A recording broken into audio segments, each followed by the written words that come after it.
ক্ষমতাধর রাজনীতিবিদ, রাজা, মহারাজা, সম্রাট তাদের পশুপ্রীতি এটি নিয়ে রীতিমতো মহাকাব্য রয়েছে। যারাই ক্ষমতায় আরোহণ করেছেন তাদের অনেকের মধ্যে অদ্ভুত অদ্ভুত সব নেশা দেখা যায়।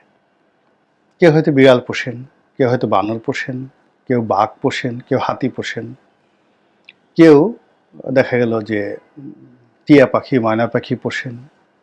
অনেকের যাকে বলা হয় চিড়িয়াখানা থাকে।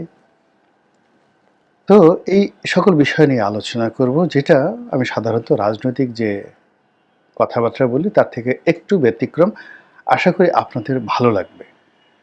ভালো লাগবে এই কারণে যে আমাদের রাজনীতিবিদ, আমাদের দেশে যারা রাজনীতিবিদ, তাদের মধ্যে যাদের পশুপ্রীতি রয়েছে, পাখি প্রীতি রয়েছে, এই পশুপ্রীতি এবং পাখি প্রীতির মনস্তাত্ত্বিক বিষয়গুলো কি, এর ফলে সেই ক্ষমতাধর ব্যক্তি, রাজনীতিবিদ, তাদের দ্বারা জনগণের কি উপকার হয়, কি ক্ষতি হয়, তাদের এই পশুপ্রেমের অতীত ইতিহাস, এই সমস্ত বিষয়াদি নিয়ে মূলত আলোচনা করব।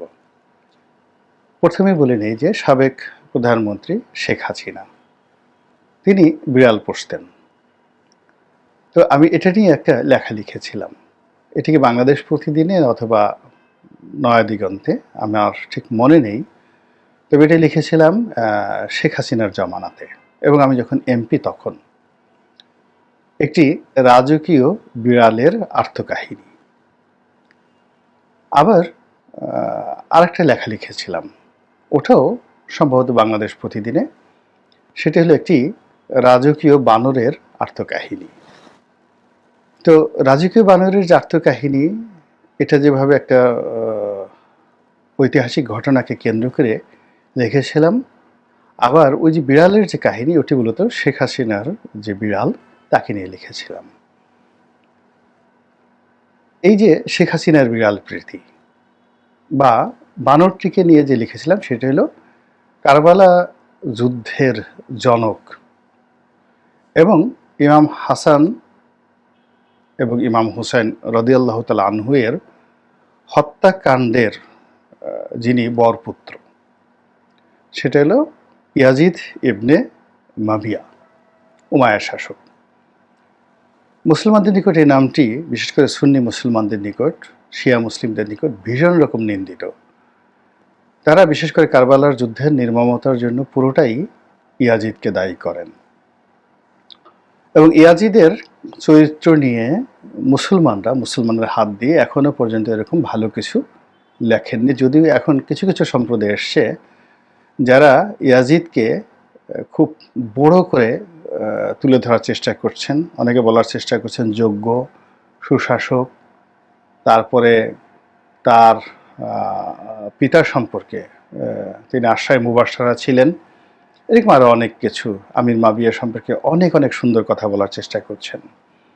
তো এনিওয়ে, আমি সে ধরনের ইসলামিক বিতর্কে না গিয়ে যেটা আমি ইতিহাস থেকে জেনেছি এবং পড়েছি, সেটি হলো এই ভদ্রলোক, অর্থাৎ ইয়াজিদ ইবনে মুআবিয়া, তিনি বিরল এবং অভিশপ্ত একটা অজানা রোগে আক্রান্ত হয়ে তার প্রাণ গিয়েছিল। এটা সত্য কথা। এবং তিনি যেই সময়টিতে শাসন ক্ষমতাতে ছিলেন, তখন আরবের যে রাজনৈতিক অবস্থা, সবচেয়ে খারাপ অবস্থা। তার বাবার মৃত্যুর পরে এটা সীমাহীন অরাজকতার মধ্যে তিনি শাসন ক্ষমতা পরিচালনা করছিলেন। তো সেই অবস্থায় সিংহাসনে বসাটাই আসলে একটা বিরাট যোগ্যতার বিষয়। এনিওয়ে, প্রায় 3.5 বছর তিনি ক্ষমতায় ছিলেন। এর মধ্যে বহু কুকর্ম তার জমানাতে ঘটেছে। তার ব্যক্তিগত জীবন, তার যৌনতা, তার বানর প্রীতি, নানা রকম কাহিনী আছে। তো সেই নোংরা বিষয়গুলো আমি আসলে তুলতে চাই না। শুধুমাত্র বানর নিয়ে যে কথাগুলো বলার চেষ্টা করেছিলাম, সেই একটি রাজকীয় বানর বলছে, সেটা হলো তিনি যে বানরটিকে পোষতেন, সেটিকে তিনি সিংহাসনের পাশে বসিয়ে রাখতেন। তার সভাসদ এবং যারা দরবারের হর্তাকর্তা, আমিরমরা, তারা তাকে কুর্নিশ করত এবং অ্যাট দ্য সেম টাইম সেই বানরকেও কুর্নিশ করত এবং আরও অনেকেই অতিমাত্রায় তাকে খুশি করার জন্য সেই বানরের হাত ধরে চুম্বন করত এবং বানর আবার তাদেরকে আদর করে দিতেন এবং বানর যদি কোনো সভাসদের মাথায় হাত বুলিয়ে দিতেন তাহলে সেই লোকটি নিজেকে সৌভাগ্যবান মনে করতেন। এবং এটা নিয়ে যে একটা বিখ্যাত সিনেমা আছে দ্য মেসেজ এবং দ্য মেসেজ না দ্য মেসেঞ্জার। মেসেঞ্জার সিনেমাতে ইয়াজিদকে সরাসরিভাবে দেখানো হয়নি, কিন্তু ইরাক এবং পূর্বাঞ্চলীয় যে তার যে শাসককর্তা, কারবালার যে শাসনকর্তা, তাকে দেখানো হয়েছে এবং তিনিও ইয়াজিদের অনুকরণে বানর লালন পালন করতেন এবং সেই বানরের দাপট এবং সেই বানরের ক্ষমতা এবং তিনি সেটাকে কিভাবে লালন পালন করতেন সেই দৃশ্যটি সিনেমাতে, দ্য মেসেঞ্জার সিনেমাতে এত চমৎকারভাবে ফুটিয়ে তোলা হয়েছে। অসাধারণভাবে আপনারা সেই দৃশ্যটা দেখে নিতে পারেন। এর কারণ হলো যে মূল শাসক ইয়াজিদ যেহেতু সেই কাজটি করতেন, ফলে তার অন্যান্য প্রাদেশিক যারা গভর্নর তারাও ইয়াজিদকে খুশি করার জন্য এইভাবে বানর পুষতেন আর সারা দেশ তখন বানরে সয়লাভ হয়ে গিয়েছিল এবং তার খেসারত মুসলমান জাতিকে কিভাবে দিতে হয়েছিল তা কম বেশি মোরালেজ আমরা জানি। এখন শেখ হাসিনার বিড়াল সম্পর্কে আসি। শেখ হাসিনার বিড়ালটি দোতলায় থাকতো, বা আমি এখন আপনি করে বলি, বিড়ালটি দোতলায় থাকতেন। অনেক বড় বড় নেতা, বিশেষ করে মহিলা নেত্রী যারা ছিলেন, তারা বিড়ালটির দৃষ্টি আকর্ষণ করার চেষ্টা করত, ওটিকে কোলে নিত, আদর করত এবং বিড়ালের মনোরঞ্জনের জন্য তাদের যে চেষ্টা এবং তদবির, এটি যারা ওই দৃশ্য দেখেছেন এবং যারা সেই চেষ্টা করেছেন তারাই কেবলমাত্র সেটা বলতে পারবেন। এগুলো এক। এখন এই যে বিড়ালকে খুশি করে শেখ হাসিনার কৃপা আদায় করার যে অভিলাষ যে সকল মানুষের ছিল, আপনি তাদেরকে কোন পর্যায়ের মানবিকতায় ভূষিত করবেন? যারা স্বার্থ সিদ্ধির জন্য আল্লাহর পরিবর্তে, আল্লাহর বান্দাদের পরিবর্তে, মানুষের পরিবর্তে পশুর হাতে পায়ে অঙ্গ বুলায়, পশুর কাছে অবনত হয় এবং পশুর কৃপা চায়। যখন একটি দলে, একটি সম্প্রদায়ে এই ধরনের লোকের সংখ্যা বৃদ্ধি পায়, যে সমস্ত আকর্ষণ মানুষের পরিবর্তে বিড়ালের দিকে বা বানরের দিকে, অথবা হায়দ্রাবাদের নিজাম একসময় বাঘ পুষতেন, একেবারে তার সিংহাসনের পাশে বাঘ বসিয়ে রাখা হতো। তো এই সাম্প্রতিক কয়েকটা সিনেমাতে সেই দৃশ্য আমরা দেখতে পাচ্ছি এবং সবাই পশ্চিমীকে দেখা গেল সেই বাঘকে সে সেলুট দিত। তো এইরকম একটা অবস্থা, এই অবস্থা যখন সমাজে তৈরি হয়ে যায়, যে রাষ্ট্রে, যে সমাজে, যে বা দলে, সেখানে মানুষের যে প্রাধান্য সেটা কমে যায়, পশুর প্রাধান্য বেড়ে যায়। আর পশুর সংস্পর্শে মানুষ যত বেশি থাকে তত বেশি তার ভিতরে পাশবিকতা বেড়ে যায়, মানবিকতা কমে যায়, সেটা যে কোনো পশু হোক না কেন। তারপর দুর্বল পশু যেগুলো, গৃহপালিত পশু যেগুলো, সেইগুলোকে বশে রাখার জন্য কতগুলো নিয়ম কারণ আছে। যেমন ধরেন বিড়াল, সেটা মেয়ে বিড়াল হোক বা ছেলে বিড়াল হোক, একে যদি আপনার বশীভূত করতে হয়, একে ইনজেকশন দিয়ে, পুরুষ হলে তার পুরুষত্ব নষ্ট করে দিতে হবে, তাকে অনেকটা খাসি বানিয়ে ফেলতে হবে, হিজড়া বানিয়ে ফেলতে হবে। আর নারী বিড়াল যদি হয়, তার গর্ভধারণের ক্ষমতা, তার জরায়ু নষ্ট করে ফেলতে হবে ইনজেকশন দিয়ে। আদারওয়াইজ এই দুটো বিড়াল, অর্থাৎ মেয়ে বিড়াল হোক ছেলে বিড়াল হোক, এদের বয়স 2.5 মাস থেকে 3 মাস হওয়ার সঙ্গে সঙ্গেই তারা এমনভাবে মিউ মিউ করবে, ঘরের মধ্যে যন্ত্রণা করবে, অবাধ্য হয়ে পড়বে। মেয়ে বিড়ালও অবাধ্য হয়ে পড়বে, ছেলে বিড়ালও অবাধ্য হয়ে পড়বে। তাহলে এই বিড়ালের যারা অধিকর্তা, তাদের প্রথম নিষ্ঠুরতা হলো এই বিড়ালকে বসে রাখার জন্য সে মেয়ে বিড়ালকে বন্ধা বানিয়ে দিচ্ছে আর ছেলে বিড়ালকে খাসি বানিয়ে দিয়েছে। এই যে তার মন মানসিকতা, সেই মন মানসিকতার কারণে সে যাদেরকে পছন্দ করবে, তার সেই রুচি অভিরুচির মধ্যে যদি কোনো ছেলে হয়, সেই ছেলের পৌরুষ থাকা চলবে না। তাকে হিজড়া হতে হবে, তাকে খাসি হতে হবে, তাকে ছাগল হতে হবে, তাকে কোনো অবস্থাতেই মানে ষাঁড় হওয়া চলবে না, তাকে দামড়া হতে মানে বড় জোর দামড়া। মানে আপনার তো গ্রামে যেগুলোকে গরুকে হাল চাষে ব্যবহার করা হয়, সেখানেও যে সকল মানে ষাঁড়ের বিচি কেটে দেওয়া হয় সেগুলোকে আমরা দামড়া বলতাম, বলদ বলতাম, বলদ বলদ বা দামড়া। আর যেগুলো ধরেন সেই যাদের বিচি থাকতো ষাঁড়, সেই যাদের সন্তান উৎপাদনের ক্ষমতা থাকতো তাদেরকে আমরা ষাঁড় বলতাম। ছাগলের ক্ষেত্রে তাদেরকে ছাগল না বলে পাঠা বলতাম। তো এইরকম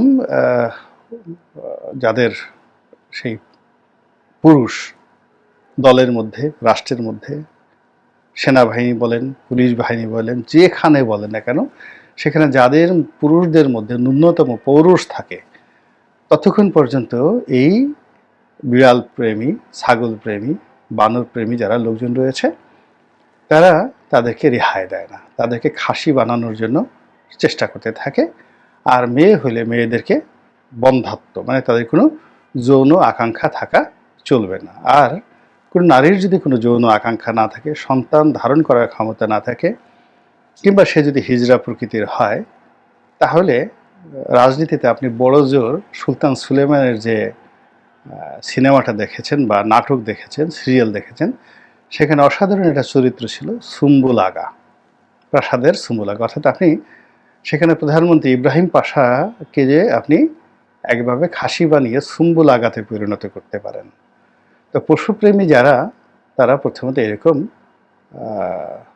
তার দলের, তার পরিবারের, তার রাষ্ট্রের, তার সংগঠনের সবাইকে এইভাবে মানবরূপী পশু বানিয়ে ফেলে।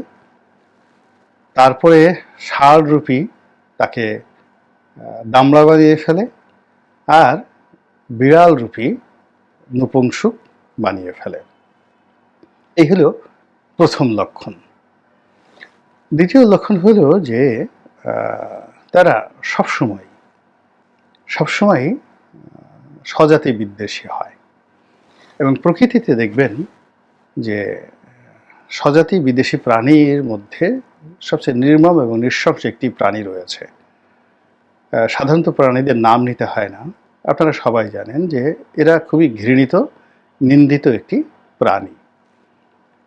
এবং এদের এই নিন্দনীয় যে বিষয়াদি রয়েছে, তার এক নম্বর কারণ হলো ওরা নিজেদের জাতিকে তারা পছন্দ করে না। এমনকি যার সঙ্গে কিছুক্ষণ আগে সঙ্গম করলো, সঙ্গম শেষ, অমনি তাকে একটা কামড় বসিয়ে দিল, এবং তারা কোনো দায়িত্ব নিতে চায় না। সারাক্ষণ শুধু তারা বিশ্রী ভাষায় চিৎকার করতে থাকে। তো এই যে